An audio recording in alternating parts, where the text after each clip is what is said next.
Leeds, Leeds, Leeds. Hello everyone, welcome back to Imagine Not Being Leeds. Just can't even think of it, can you? Can you actually imagine all them poor buggers who follow all that other tripe, whether they're winning stuff or not? Don't even know what they're missing, do they? But anyways, stick a like on video, subscribe if you're here for the first time, or if you've been here for every video and just not subscribed. Don't know why you do that, but just stick a subscribe on anyway. But yeah, I'm here to discuss the three things I've learned about Leeds United so far this season, things that have impressed me most, things I've taken away from the opening games I've had, and I'd say impressive start to the season. Not a 10 out of 10 by any means, but I'm really pleased with where we are at the minute. But yeah, just stick some comments in guys, and let me know if you think I'm way off the mark, if you agree with me, if you've got any more points that you'd like to touch on. But number one, the club got the recruitment right. Simple as straight off the bat. They got the recruitment spot on for me. I think in all areas that they're strengthened in. I would use that word strengthened as well. We lost some big hitters in that summer, and I just don't see many downgrades, if any, in any of the positions. I'd say the only one potentially is Aronson in for Jorginho Rutter, but he's doing a sterling job anyways. Brendan, I'd probably just say that's the only one you look at and say there might be a slight decrease in quality. But if you look at Archie Gray at right back, he isn't a right back. He's a centre mid or centre half at Tottenham by the looks of things at the minute. But he's certainly not a right back, but he filled in really well there. I think last season you could see we were weak there. They brought in Roberts in January, but he couldn't really get ahead of a young kid at Leeds. But I'd say he's a generational talent. Yeah, I expect him to have a good career, Archie Gray, regardless of the minutes he's getting at the minute at Spurs. But I think Jadon Bogle's proved in the right back slot is an upgrade on Archie Gray last season. I touched on it on my video recently as well after the Sheffield United game about Kamara and us replacing Kamara with Tanaka. Sold Kamara for 8 million, brought Tanaka in for 4 million, and then obviously bring Rothwell in as well. I just think it's a massive upgrade on that midfield for me. Obviously Gruev and Ampadu were there last season, and they started this season as our starting midfielders. But when you look at losing, Kamara getting 8 million for him, and there's Tanaka start playing in Germany and he's available for 3 million. I think it's an absolute steal, brilliant on the club's behalf. And then you look at, as wingers, we lost Cree, mass panic among the fan base to lose Cree and Rutter. Cree, I feel like we all sort of expected to go. We got beat at Wembley. We all sort of said, yeah, Cree won't be in next season. Even though he played in pre-season, he didn't go as early as we thought. Hence why Archie Gray left at all, I think. And the fact that he was the first to go was definitely a shock. Whether he'd have gone anyway, I don't know. But they needed money to hit a deadline, I think. And Archie Gray offer one on the table, and Crees weren't at the time, so they had to take Archie Gray. But we all sort of expected to lose Cree. He went in the end, whether you agree with the fee or not. I think for what he did last season for us, I understand people saying he went for too little, but I'm happy with the price we got for him. I liked Cree last season. How can you not? Give us many good moments that helped us get to Wembley. But I do feel like he has some flaws in his game, and when he's not having a 10 out of 10 performance or even a 9 out of 10 performance, I think he goes missing. I feel like he's either brilliant or non-existent for me. Luckily last season he was brilliant more than he was non-existent, hence his G&A return. But I think when you look at who we brought in this season, Manor Solomon, just an unreal talent. The skill level he's got. Injuries have really hampered his career. I think when he got his move to Spurs, he was starting before he got injured. And we all know he's a technically gifted footballer with a lot of pace.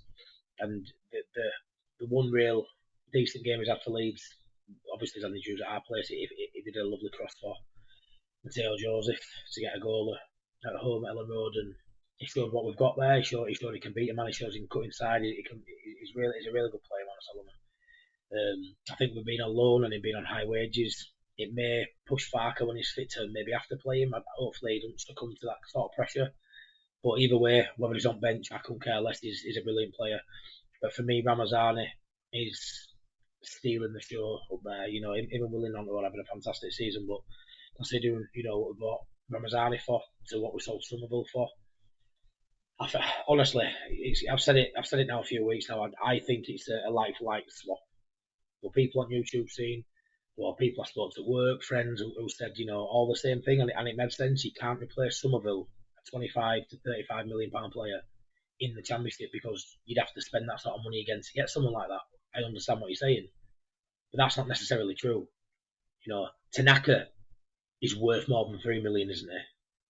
Just because there's a value, there's contractual reasons why the value is that, form.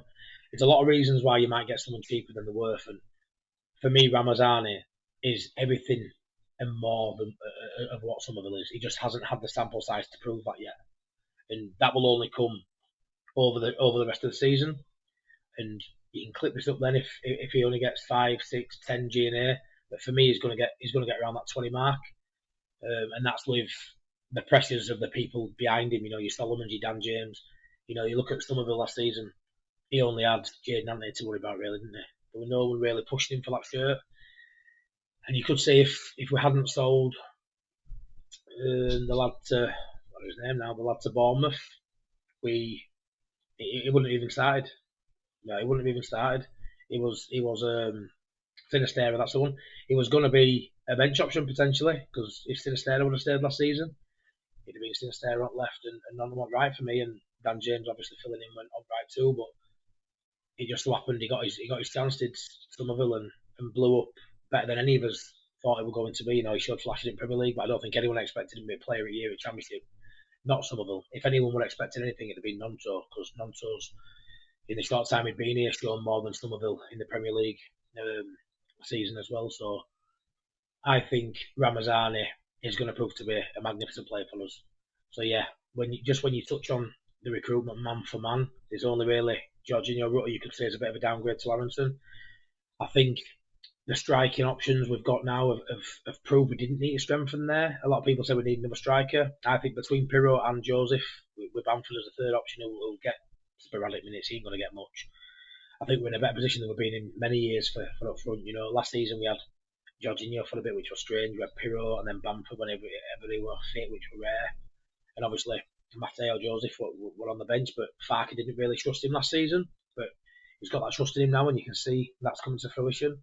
And obviously between Tanaka and Rothwell, they're just proving, £3 million and a loan player, and the best centre midfield partnership in the league already, and they've only played 2.5 games together. So it goes to show we've got recruitment bang on. We're looking in free market, yeah, that's down to really poor injuries, long-term injuries, nothing to do really with recruitment. As a fan, we'd always like an extra body here or there. Most of us played Football Manager or FIFA and would stack as bench and as reserves with people wide and playing, but that's not real life. You can't do that. So I think they definitely got the recruitment right. And yeah, let me know in comments if you agree with those points.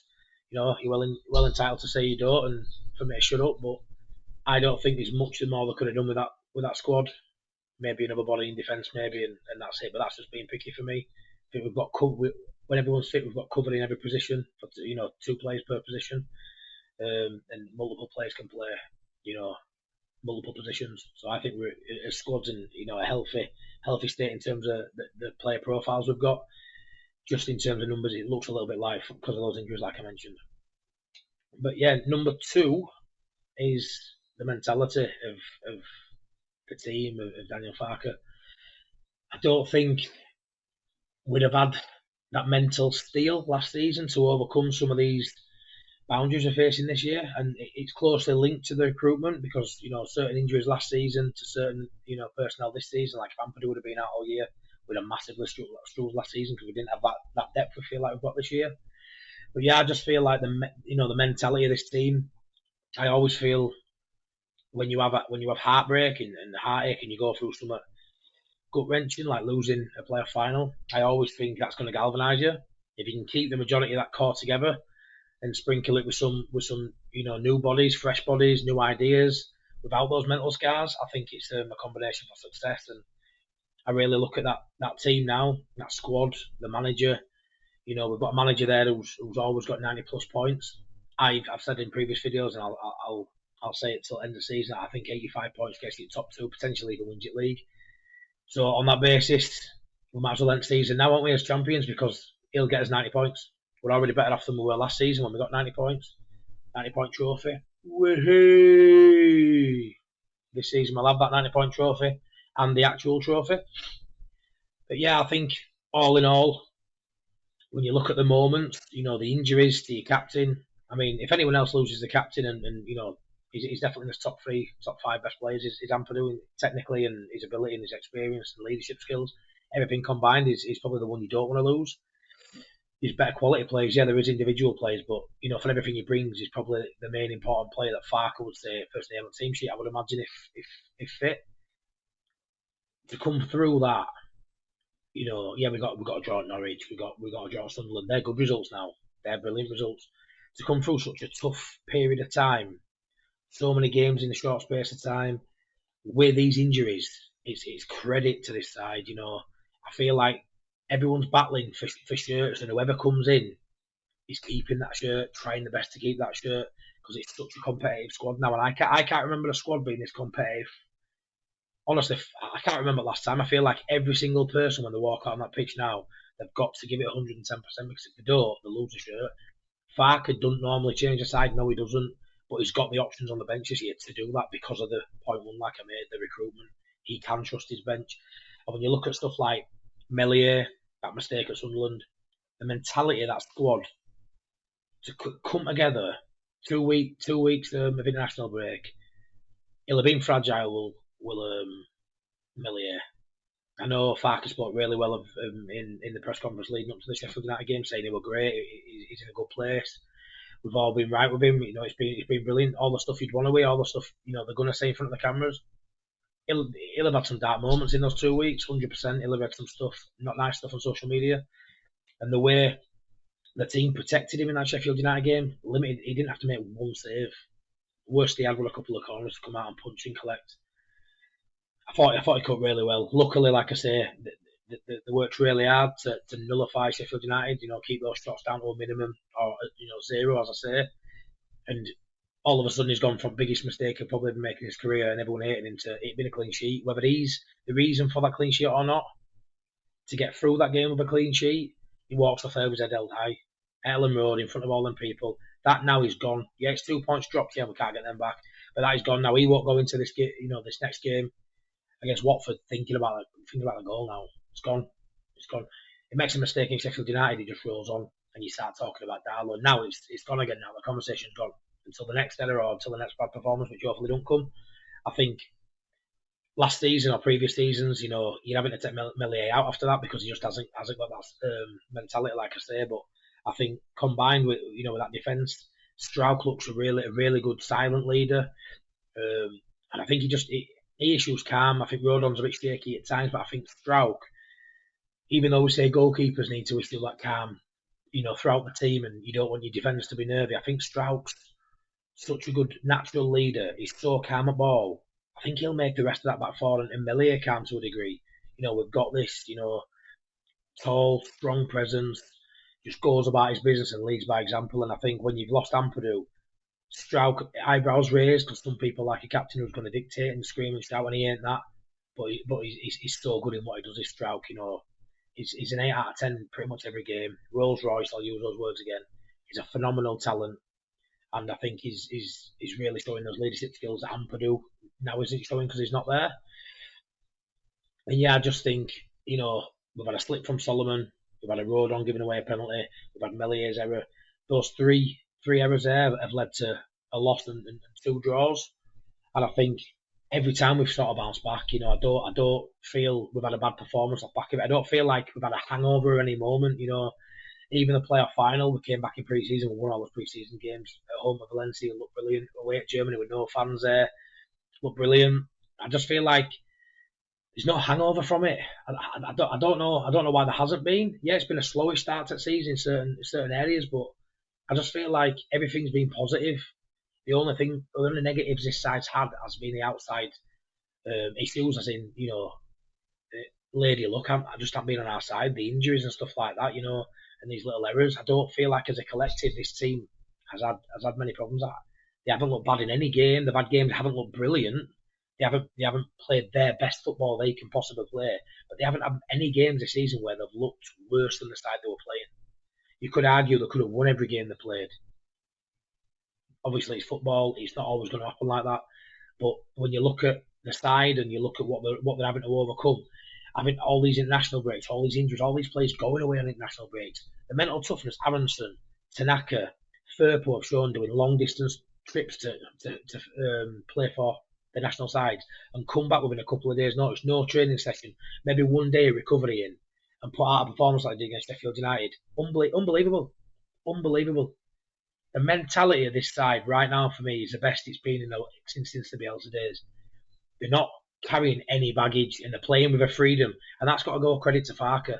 Farke's really letting him express himself, especially that front four, interchanging. I feel like they're allowed to play the game how they see it and don't try and complicate it too much. Yeah, you need to have a structure, and that's something he's tweaking now with the midfield, not being the midfield he would choose. Maybe he will going forward because now he knows how good it is, but would have never probably seen this partnership, at all. We might have seen one of them with one of Gruev or Ampadu and vice versa, but would have never seen this. So I think he's big on making sure that midfield shape's right and that defence is solid. But I think, those front players, and obviously with Bogle and Firpo down left and right from, in those left back and right back positions, giving us width, we just look so threatening. And it's so good to see that everyone's confident. Everyone. I can't speak highly enough of this group at the minute. I absolutely love them. Absolutely love them. And the third point is, obviously now, Leeds are the best team in England at scoring corners. Come on! I'm only joking. We're the best team in Leeds at scoring corners. But anyway, we scored a corner, which is brilliant. But no, this isn't really the team as such or tactical or anything. It's my third point is what I've really took up the season is obviously, you've got individual players, certain players playing really well. But I just want to leave my final point as I firmly believe now, and you can clip this up next year if it doesn't work out. But for me now, that's with hindsight that we actually signed Firpo, hopefully, and he didn't go back to Betis. But Firpo and Strauch look every part of Premier League players now for me. I think Firpo and Strauch are Premier League players. And I just want to touch on them as my final point because I think when we were in the Premier League, Firpo got slated. And rightly so. Rightly so. You can change your opinion. People form, dips in and out. People play well, people don't. Things happen. Injuries, can knock people's development, can knock people's form. So your opinions can definitely change because you can only go off what you've seen there and then. And Firpo in the Premier League just didn't work.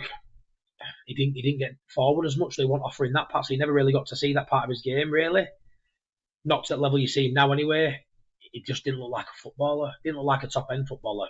Nowhere near. And you didn't even think he could cut it in Championship when we came back down. We still thought we needed another left-back. We thought Firpo couldn't cut it in Championship, which how wrong are we? But yeah, obviously defensively in Premier League, you're all over the shop. And that comes with the quality of players, I get that. You're playing against people like Mo Salah. Some of these players are just scandalous level, the best in the world. It's the best league in the world. And you've got Firpo, who just was nowhere near that level. I think injuries hampered him early on, and we definitely didn't think he had a run of games in him because he was always injured. He was always booked, suspended, injured. And then you look at him start last season, and I wanted to give him a few games this season to see if he was going to back it up. And oh my god, what a player Firpo is! He's got his own song. When would he ever have his own song? Everybody wanted him out of club. No one could see any potential in him at all 2 years ago. Now look at him, his own song. He's a fan favourite, which again, I just can't believe the turn. It's got to be the biggest redemption arc I've ever seen from any footballer, any Leeds footballer. Anyway, I can't remember the last player who were getting a stick he got and turned it round to be the fan favourite he is now, and he just loses confidence. A bit like Nonto this season, taking up the mantle of being the best player. I think Firpo does that. Firpo grabs the bull by the horns, so to speak, and just goes for every game. Down that left hand side, he's absolutely phenomenal. He's a leader. For me, if Strauch were out, Firpo could be a captain for me. By the way he plays, he's more vocal. To be fair, he's experienced now. I mean, you don't play for Barcelona, regardless of how many games you play for. You don't get signed for Barcelona if you're a poor footballer. So he's proven he can play football. He's proven he's found a home and he feels happy here. and I think that would transfer to the Premier League. I just don't see him having such a drop off going up there. I don't. It'll be hard. He won't look as good. We won't be as good. We aren't going to be winning every week. I get that. But I just feel like those mistakes have definitely gone from his game. I feel like the confidence is there now, and I feel like he's really grown and matured. And I just think he's a fantastic player. He's definitely the best left back in the league now. Arguably last season, with maybe Leif Davis in there as well. Firpo's gonna get 10 plus GNA this season. You know, he's scoring goals for his national side. I think that's helped him. I think going to international side, and yeah, it's not Spain, it's Dominican Republic, but he's representing. I assume his heritage and stuff there, and he's obviously really enjoying that. And you know, he's definitely their star player. And when he comes back to Leeds, he's stepping up and showing he's our star player as well. He's absolutely phenomenal. So you know, I might end up with egg on my face. He might not even stay, let alone you know have a good season. But like I say, he might leave. Betis are rumoured to be wanting him. They've wanted him for the last 18 months now, 2 seasons, and you know he loves it there. So I wouldn't be surprised if he did move on. But I'd be absolutely gutted. I feel like they need to be looking now, yesterday, last week, at giving him a new contract before it gets to January and he can start discussing, you know, pre-contract with other sides. And I think it'll be an easy deal to get done. I think he loves Leeds United. I think if you give him the right money, you give him the right time, he's in his prime now. And I think we can see the best of Junior Firpo in the Premier League. And yeah, I'd love to see that. And obviously, moving on to Pascal Struijk, I think we'll go up to Premier League and he starts getting called up for the national side. I think it's Belgium, I think he can represent Belgium or Holland, but I'm sure it's Belgium he'd be representing, I think. Correct me if I'm wrong with that. Either way, I think he makes it into their national side. I think he's just gonna get better with age. Is Pascal? I can imagine him being 35-year-old still playing the game like he played like an orchestra. Just watching him play, it's beautiful. You know, a lot of people love scoring goals. You know, I used to play five-a-side. I used to play up front. I enjoy scoring goals and stuff, but I also enjoy the defensive part of the game. You know, he makes the defensive part of the game look like an art form. I honestly love Pascal Struijk. Best thing about him is he's really good in their box when the ball's on the ground. That is, he's got a really good finish. Hence why he's a penalty taker as well. Yeah, he missed the last one, but he's got a really good strike of the ball. You know, he's a good finisher for a centre half. He's a really good finisher. He needs a bit more improvement. We're heading the ball when we're in their box. He's all right at clearing it, but I think just the way he plays football is just really elegant. And for such a big frame man, you know, he's over 6 foot. He's really strong. He can do all that side of it. He can, like say against Sheffield United, Rodon were getting bullied a little bit by Kiefer Moore. First time Stroud could put it on Moore, he cleaned him out, one ball, perfect tackle, got the crowd up for it, 2-0 win, the rest is history. But I feel like he's got both sides at game. You know, Rodon's a bit more limited with the ball. He's really good defensively. He's a good player, Rodon. I feel like Stroud's got every attribute to be a top. You know, some people call him Virgil van Strauch. I know Joe Wayman doesn't just Joe Football Show. I used to call him Virgil van Strauch, and I can see why he's got those attributes. He's got the attributes to go to the very top of the game, and you know, he didn't really play much for us in Championship under Bielsa. But then with Cooper getting injured on that first game or first start to the season in the Premier League, baptism of fire is starting against Liverpool at Anfield in COVID season. You know, mental straight inside there, and you know, baptism of fire. And he did all right, and he filled in at left back a lot under Jesse Marsh, which I think really bothered him. You know, got that thing mentality again. I think he had maybe a bit of a weak mentality. Took a lot of blows there. We tried out Struijk, we tried Yelder. That left back spot when Firpo were injured, we really struggled, and Struijk, you know, got that position from time to time and really struggled because he ain't a left back. Yeah, he can fill in and do a job. He probably could play in this division at left back, probably all right with the side we've got currently, but he's a left centre half and he's absolutely phenomenal. I think, like I say, he's a Premier League player now. I don't see that step up being as drastic as it was 3 years ago, 4 years ago. Like I say, we're only a kid. Now he's matured. You can see as a captain, vice captain, current captain with Ampadu being out, he's really leading that team, and I don't feel like we've lost any of those characteristics with Ampadu not being there. Struijk just taking it on himself, and whoever plays alongside Struijk, even if we have a game where Rodon comes out for suspension, which I'm guessing is going to happen in the next few games. Hopefully it doesn't, but I can't see it not. And James DeBayo has to come in, or Byram, someone who's not comfortable at centre half, or someone who's potentially too young. It's going to be one of them where I think with Strauch alongside him, it's not going to affect him too much because Strauch will just any cover really any problems Byron would face or De Gea. I just feel like Strauch's got so much about his own game that he can even allow a 10% drop off to cover for someone else. I just feel like he never looks flustered. He never looks flustered. Calm on ball, plays the way he wants to play a game, and like I say, has got a challenge in him and can really firm up with that tough side of defending. But yeah, he's someone who's I really enjoy watching, even though he's a defender. I think he gets a lot of the ball. Leeds like to start from the back, and he gets a lot of the ball, and his pass percentage is always through the roof. And they're always progressive. Rodon likes to give it to Stroud because he knows Stroud progresses the ball more, and yeah, he's our link from like say defence to midfield and then attack. And I just feel like Firpo and Stroud could just need a mention. Obviously players at top of pitch, Nontos, your Ramazanis, your Piros, your Josephs. There's a lot of these players will get mentioned, and Rothwell and Tanaka at minute they're definitely flavour at month. They're definitely playing unbelievable football, and they'll get the flowers every week, I think, at minute, because they deserve it. They're playing super. I just want to say Firpo and Strout for me look every part Premier League players now, and hopefully we tie down Firpo. I'd even be looking at giving Strout a new contract. I don't know what's left on his deal, but there'll be people come sniffing to Strout because I think he's that good. I think he's world level in waiting, and yeah, they're my 3 points really. So I believe they got the recruitment right. The second point, mentality of the players, I think, has grown so much. And third point is Firpo and Stroud are every part Premier League players, I think, now going forward. And they'll only get better this season and be even more confident if and when we do step up with Firpo, hopefully get a new deal, and Stroud, he'll be there regardless. But yeah, they're my 3 points I've sort of took out of the opening 10 games this season.